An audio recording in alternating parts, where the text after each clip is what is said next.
Welcome to the Living Out podcast, helping people, churches and society talk about faith and sexuality.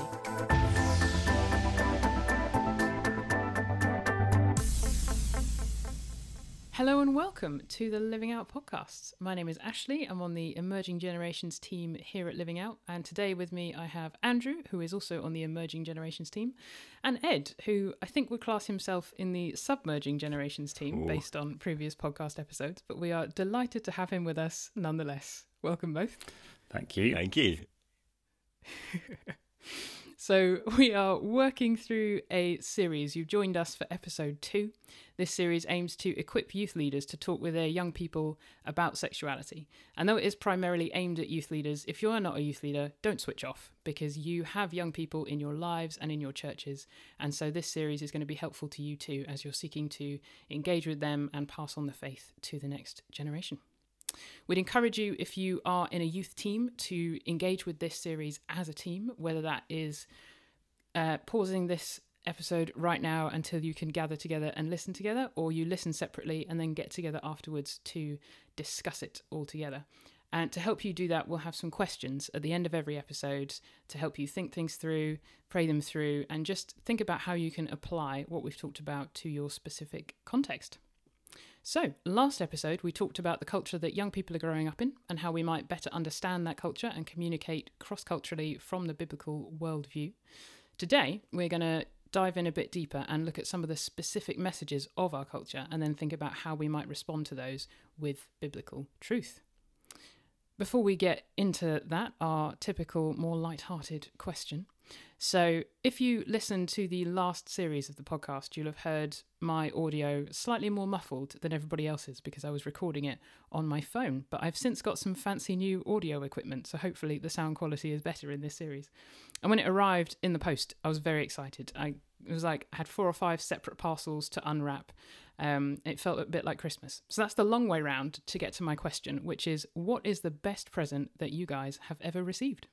Well, I've actually brought mine along with me. Apologies that viewers can't see this or listeners can't see this. This is a soft toy Cornish pasty keyring, which says Cornwall on it, which for one thing combines 2 of my favourite things, which is Cornish pasties and soft toys. Ed, for those who can't see, has just left the Zoom call. But the reason that this actually is a very meaningful gift is I was given this after holidaying with some friends in Cornwall. And I was genuinely really excited about it because it's a soft toy Cornish pasty keyring. I went to put it in my bag, and only after kind of being excited over it over like 5 minutes and about my bag, did I realise they were actually giving me a key to their house. So I was really excited to receive a Cornish pasty keyring and got totally taken over by that and missed the fact they were giving me a key to their house, which is probably one of the most lovely gifts I've ever received. So this little keyring lives in my living room and reminds me of the kind gift of a house key my friends gave me. Well, I think this question is clearly a plant to get me to talk about the Big Bird wallet that the rest of the team got me when they were in Sheringham, which clearly is the favourite gift I've ever received in my life. And I presume that's why I've been asked this question, is to get me to admit to receiving and still having. I managed to. It was a slight giveaway. It was above my washing machine. It had to be rescued recently from a wash. But obviously, the Big Bird wallet I've got is a very, very precious thing in my life. Now, for context, Ed, can you actually fit anything in that wallet? Is it of a useful size? I mean, let's be honest. It is not at all useful. Nothing actually fits. It's not at all attractive. I'd never be seen in public with it. But it was bought by people who mean a lot to me. Well, one actually by people who mean a lot to me. So that's why it's a very precious gift. Fantastic. My best present that I've ever received, I have a friend who understands how much I love books. And so she made me a book advent calendar one Christmas. So I got a book every day from the 1st to the 24th of December. I had a special one on the 25th. And then because she understood how sad I was going to be when the daily book opening ended, I also had one for the 26th just to kind of ease me out. That's the best present I've ever had. That's amazing. That sounds good.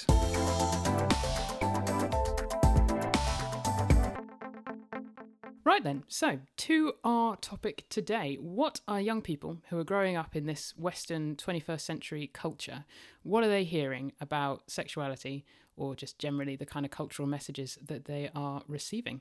The first one we're going to look at is this idea that I am inherently good and I know what is best for me. So I will throw it open to the floor to kind of unpack this idea a bit, and then we'll offer a bit of critique as well. This is kind of the idea, isn't it, that human nature, we are inherently good, and the problem isn't us, the problem is the stuff around us. It's this kind of modern idea that my problem is that society and culture stops me from being true to myself, and if I could throw all of that off, I could be myself, I could be true to myself, and then I'd be really happy. And that's kind of such a common narrative and idea in our culture in lots of different areas of life, and tells young people that actually, I know what's best for me, you can't and you shouldn't tell me what's best for me. I need to follow whatever I feel inside to be happy, because I am the one who knows what is best for me. And I think it's out there and it's popular, but it's pretty disastrous if actually lived out. So just take some examples from my yesterday. So yesterday, I wanted to speed back from a speaking engagement at 70, 80 miles per hour along a stretch of motorway that there's a 50 mile per hour speed limit. And, my desire was to get home as fast as possible. That's what felt best for me last night. But clearly there's a reason why it's 50 miles per hour, and it's good for my desire to get back home to be limited for mine and others' safety. I also wanted to really lose my temper in a meeting yesterday, and had to constrain the desire to just sort of tell somebody exactly what I thought. I think it's probably good for me and for them and for our relationship that I didn't follow through on that desire. I got home really late last night, and part of me wanted to stay up and just watch something because I'd had a really long day and hadn't had any time off. But actually, really good for me to think, actually, I'm doing some stuff with other people tomorrow that may not be best prepared for by staying up late. I need to get to bed. It was good for my desire to be constrained by a concern for what I might be like the next day if I don't get any sleep.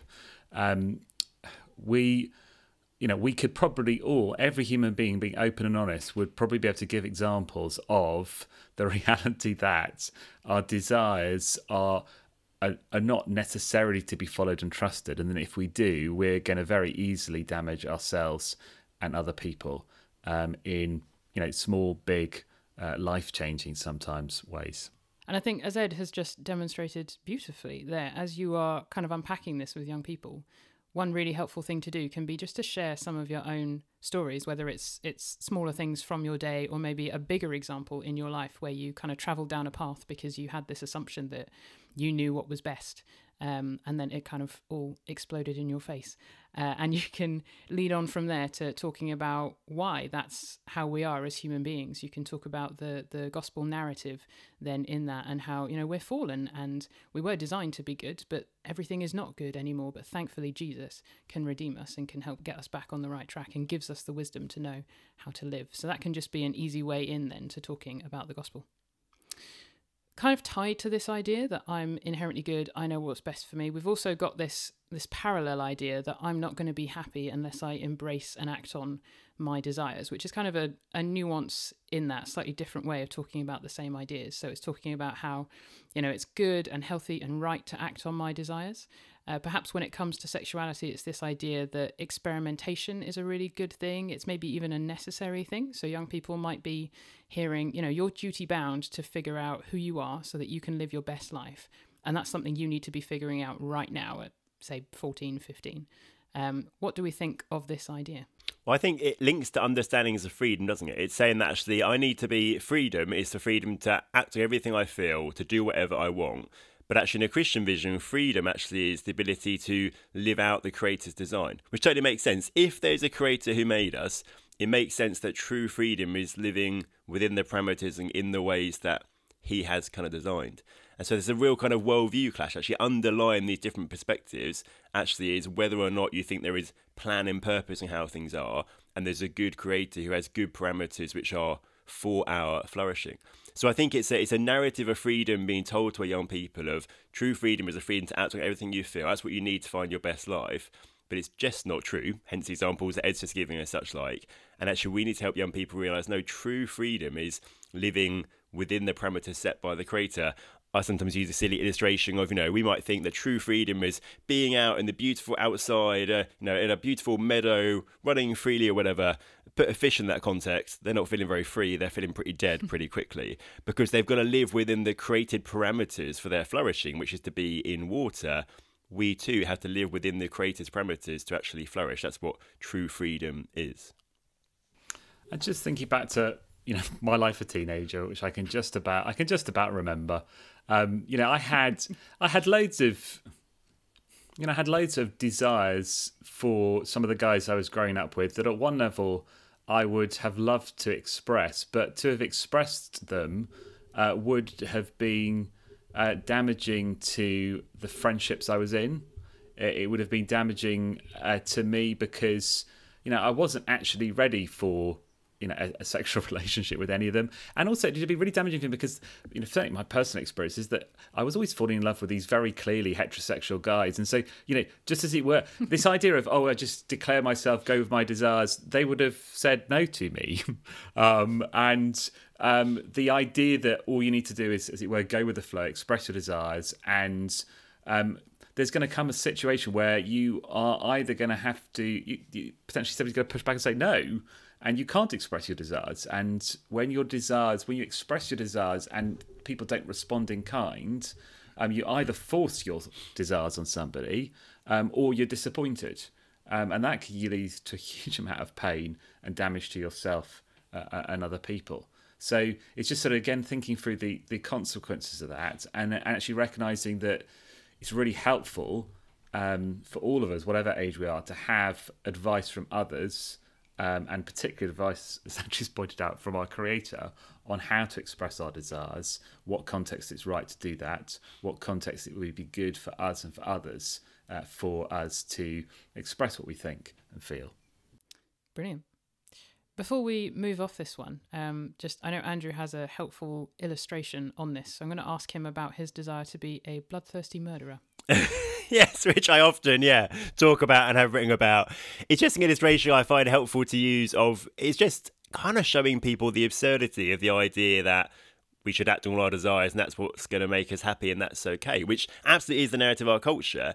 But you don't have to think hard to realise how crazy that is. So I might, I use this example of, what if I look inside myself and my real desire is to be a bloodthirsty murderer? That's who I am and I've got to be true to myself. In that context, pretty much no one's going to say, yes, Andrew, that's who you are. You do you be true to yourself. None of us really believe that we have to be able to act on every desire to find happiness.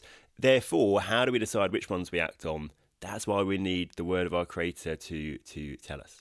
And then also just think, one of the things we could be doing much more is actually saying, just actually taking a step back and talking about our desires, and particularly what our desires tell us about what we are created to enjoy. And then as those of us who are Christians, who are discipling young people, actually show that the desire that you have for beauty, or the desire that you have to be completed by another, or the desire that you have to be satisfied by somebody else, are actually good desires that God's given us, but they're not going to be satisfied in another human being. They're only going to be satisfied in a relationship with our Creator, with his son Jesus. So again, just sort of exploring desires, talking about desires openly and honestly, getting people to express what they desire, and then helping people to see that those desires will only truly and finally be fulfilled in a relationship with God in Christ.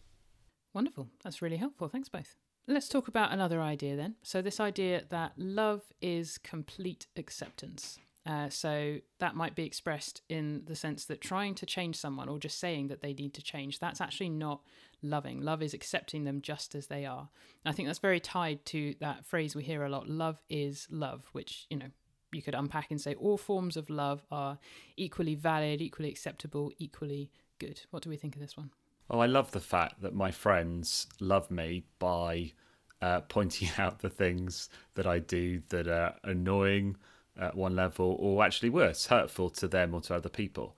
And one of the things I've most learned in relationships is that actually a real symbol or sign of love are those friends who have a history in calling me out or when I'm being annoying, calling out things that I've said or done that they or other people have found really hurtful. Because, real love is helping somebody become a better person. And so often, that involves telling people that something they do or say is unacceptable. And I've relaxed into the friendships where people have got a track record of doing that. And actually in friendships where nobody's ever called me out on anything, I sometimes think, do they really love me? Because I know that actually a really loving thing to do, quite a hard thing, a self-sacrificial thing to do, is to call somebody out and to say, that's not good. Don't do that. That was really hurtful to me. That was really hurtful to that other person. So I think we all know in friendships and relationships that actually we need people who will call us out, and that being willing to call somebody out, being willing to gently, kindly point out something that's not great in somebody else's life is one of the most loving things any of us can ever do. Yeah, I think that's really tied to the ideas we've already just talked about, isn't it? Like if we are assuming, I'm good, I'm always right, everything I do is good, then of course we might come down the route of, trying to change me. That's not loving. But if we've already established, people are not perfect, people are broken, I can damage others and be damaged by others, then yes, as Ed has said, just friends who will help us to change and to become more like Jesus and just become better people. That's so valuable, isn't it? And I think we're seeing across society, maybe especially among young people, the real damaging nature of this idea, the idea that love equals complete acceptance and that disagreement is dangerous to me. Actually, it's just creating really kind of, fragile people, is the word is sometimes used. People, especially young people, who can't cope with disagreement and really feel it in a sense and feel they're being personally attacked by that, which really sets you up to have a whole host of problems in life. And actually, we need to not be creating fragile people, but resilient people. It's okay that some people are going to disagree with you. It's okay that some people are going to challenge you, and someone can still love you, even actually in the challenge of you. And that builds resilience in people to be able to kind of cope in life, because you can't go through life neither being disagreed with or neither being challenged, and it wouldn't be good for us to do so. So actually we need to help young people build resilience and realise it's okay to be challenged, and as Ed's nicely illustrated there for us, often actually challenge can come from those who most love us and as an expression of love. One kind of resource that's helped me for this is a classic thing of a book I haven't read, but the podcast about it was really helpful. A book also by Jonathan Haidt, who we've talked about, and a guy whose name is Greg Lukianoff, apologies, probably said that wrong, called The Coddling of the American Mind. And there's a great podcast with Preston Sprinkle on Theology in the Raw discussing that book with them. I'm sure we can post a link to it. And they point about how this space is happening for young people and how young people are being created and formed to be fragile, and therefore actually it really impacts their mental health, whereas we need to build resilience. And to be honest, I remember listening to it thinking, I want all of my friends who are parents to listen to this. It was some of the best advice I'd ever heard actually about how we create resilient young people who can really thrive. And so we'll stick that in the notes, and it's worth, I think, for youth leaders, parents, all kind of people would find that helpful. The book is worth reading too. I've actually read the book, Andrew. You'll be unsurprised to hear. And it's a really good book too. Classic. Ed reads the books. I just listen to the podcast. Yep. If you're enjoying this podcast series, then you'll love our Youth Leader Network. It exists to help youth leaders as they help young people wrestle with questions about faith and sexuality. It's free to join, it's really easy to sign up on our website. And members of the network receive the Youth Leader Network newsletter in email and video formats. Each edition points you to plenty of useful resources and events, as well as sharing news about the network as it grows and develops. You're also invited to submit your own questions, and some of those will be discussed in our Youth Leader Q&A videos. And there's also a private Instagram channel where we post Youth Leader Network updates. So go to the website livingout.org/youth-leaders and click the button to sign up. Brilliant. Okay, let's move on to our next idea then. So if something's not hurting anyone, it can't be wrong. That's something we hear a lot in our culture. We did talk about this a fair bit in the last episode when we were talking about those moral foundations, how we make moral decisions as human beings, and this care-harm foundation that's such a critical one in our society. This idea, if something's not hurting anyone, if it's not harming anyone, then it can't be wrong. And so when it comes to sex and sexuality, the idea of consent gets very tied into this. So maybe someone would say, well, sex is basically, it's just play for adults. It's just this social activity. If everyone consents, no one's getting hurt, surely there's no problem. What do we think of this one? The real problems with this one is that we can't know whether somebody's not being harmed, particularly if we just think about sex as a recreational activity, just having sex with somebody, we're thinking, well, on the night or, whenever it happens, they seemed happy, they consented. I heard them say a clear yes, therefore it's fine. Nobody was harmed. We've got no idea basically whether that's an accurate statement or not, because actually they might have woken up the next morning and actually felt that it was a mistake, or might be in some physical pain, or might be feeling some, emotional trauma after, what took place, which they didn't mention at the time, they didn't know at the time, but actually later on they felt that, they knew that. They might have got pregnant, and that would be a way in which, they have been massively impacted, but you just didn't know at the time. So you're unable to make that decision. You're unable to call a sexual act and say, oh, well, nobody was harmed. Because we know that sex is a really powerful thing. It's a thing that has massive consequences, and nobody can make that call in a yes-no moment at the beginning of a sexual experience.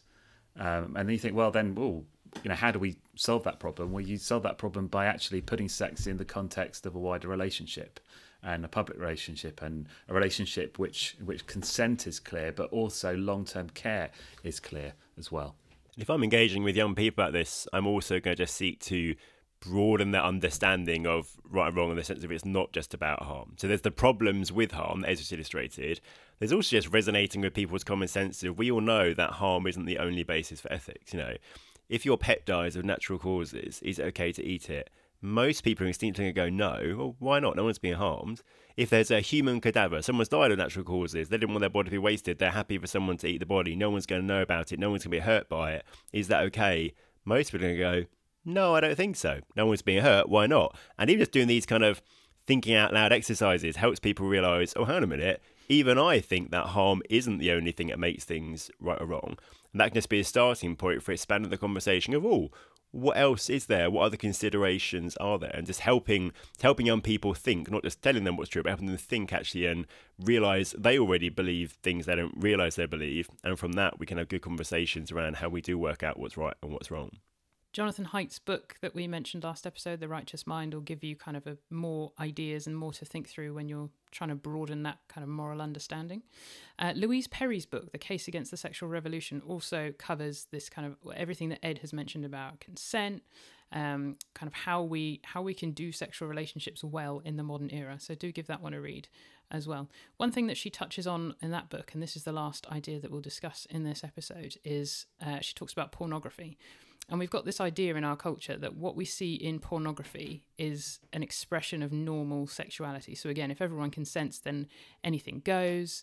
And maybe young people are growing up thinking, well, the stuff that I have seen, that my friends have told me that they've seen in pornography, that's what everybody wants, that's what everybody is doing, and therefore that's kind of what I should be engaging in as well. And so as a result of that, we're getting these abusive and violent and coercive behaviours that are becoming increasingly normalised in kind of wider society's sexual script. Yeah, that aspect of it is hugely problematic. It's also the fact that pornography is becoming normalised. People talk about pornography as being the wallpaper of young people's life. Engaging with pornography, consuming pornography is seen as just normal, healthy sexuality and sexual exploration for young people. And young people are kind of told that and, sent that message. And so we can expect a majority of young people we'll be engaging with will be accessing pornography, even at the same time, there are even good secular groups saying, hang on a minute, no, pornography has really bad impacts. Some of the examples you said, actually, of how it's unhealthily shaping young people's view of sexuality, how it's affecting just interpersonal relationships, actually. And loads of guys just say, actually, you know what, I've been addicted to pornography for years and it's not good. It's causing all kind of manner of problems in my other relationships, in my enjoyment of life, all these kind of things. So there's this weird thing going on of, on the one hand, culture is telling young people porn's really normal, engage with it, enjoy it. There's also even secular people who have no interest in Christian faith saying, actually, this thing really isn't helping, really isn't good, and trying to help people out of pornography usage. And I think, just picking up where Andrew's left off there, one of the dangers when it comes to Christian conversations around porn is we critique it and we say it's wrong and we say stop doing it, but we actually don't recognise that for a lot of people it has become a massive part of their lives and they're finding it really hard to stop doing it. And again, I think that just means for a youth leader's point of view, you've got to think through how you can have a good conversation around why people are going to porn, What are the circumstances in which they find themselves consistently, looking at it. And again, an exploration of people's desires and what they feel might be satisfied, what they're persuading themselves will be satisfied by pornography, and actually where the satisfaction of that desire will ultimately come. And I think we need a really sophisticated approach to helping people not just realise that porn is wrong, but see how they can change patterns of behaviour that has them regularly escaping into porn because life's stressful, or thinking that their life would be completed if they were in a sexual relationship with that person they regularly watch, rather than actually it's only Jesus that's going to ever satisfy them in a relationship. So I think, and that, just even because of coming up with a summary like that, it just feels so inadequate. But I hope it just begins to illustrate that conversations around porn with young people, with anybody today, both needs to call it out, but also needs to help people to see how they could practically change and repent of it in their day-to-day lives. Absolutely. One quick recommendation there, a great book by Paula Hall, who is a Christian sex addiction specialist, called Confronting Porn, which I think is one of the best books I've read on it, which does do that thing actually if we need to go deeper, think about roots, think about how we help people think about why they want to engage with porn, not just tell them it's wrong. And so Confronting Porn by Paula Hall is a really helpful resource for youth leaders and anyone engaged with this topic. Fantastic. Any more recommendations for anyone, kind of everything we've talked about over this episode, that you would point people to? Oh, I think I'm always doing this, but I think it's worth reading some of the secular books that people in our youth group might be being introduced to at school or by unbelieving parents when it comes to the whole area of sexual ethics and how to make decisions, and actually just reading them and seeing what advice they've been given elsewhere. Both because that just informs you, but also actually I've just found it really encourages you in a really odd way. And because one of it's just really depressing. People are just saying that the only sort of sexual ethic is consent. And I think of a book I've got which basically just says sex. It's all just about respect. Love's not even mentioned. It's just about respect. And actually, when you look at the alternative, you're reminded of how helpful the Christian sexual ethic is when it is taught in a gracious, clear, loving way and lived out in the same way too.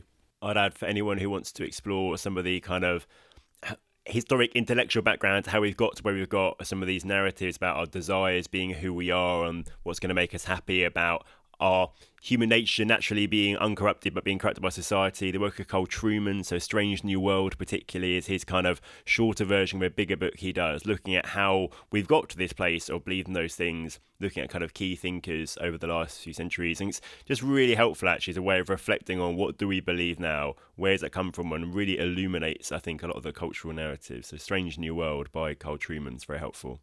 And just, I think one of the books I found helpful, I did a book review recently for, which is, a book that's come out recently by Patrick Ness. He's a young adults author called Different for Boys. And it was just a really helpful insight into what has changed and what hasn't changed for teenage boys growing up in our country, thinking about sex, relationships, sexuality. I would also point people to the previous podcast series, the one we've just done on the plausibility problem, or indeed Ed's book, The Plausibility Problem. I've just got a nod from Ed for that recommendation. So we didn't want to repeat ourselves in this episode. We tried to avoid it. But that series or book contains more cultural messages that are affecting people in the church as well as outside of the church. So give that a listen/read as well. Hopefully this episode has given you a place to start in thinking through how to speak into these cultural messages and other ones that your young people might be hearing. Hopefully what you're getting from it is that there are just good foundational things in there that you can be teaching your youth group. So what real goodness actually is, what happiness actually is, what love is, where those things can be found. I've often heard straight youth leaders say that they feel really unqualified to teach on sexuality, specifically same-sex attraction, but hopefully it's clear that this kind of foundational stuff is just really easy for anyone to teach. I have just written a blog about this, in fact, which I think is called Straight Youth Leader, Please Teach on Sexuality. We'll put it in the show notes. If there's something with a similar title, that's the one. So do have a read of that as well. and the promised questions for you to finish off. Questions for you and your team to be thinking about and praying through together before you listen to the next episode. Question 1. Which of the ideas raised in this episode do you find most challenging to teach on, and why is that? Question 2. Which of these ideas is most relevant for or perhaps prevalent among the teens who are in your group? And question 3. How can you begin to teach on these ideas? Thank you to our guests. Thanks to you for listening. Do subscribe to the podcast, shout about it from the rooftops, and do join our Youth Leaders Network if you haven't done so already. Head to the Living Out website for that. It just gives you access to some resources. You can ask questions of us directly and we'll answer those. Next time, we'll be looking at the biblical texts specifically to do with homosexuality. We'll be thinking about how we can teach those to our teenagers and answering the common questions that tend to arise when we engage in that subject. We look forward to you joining us then. Bye for now.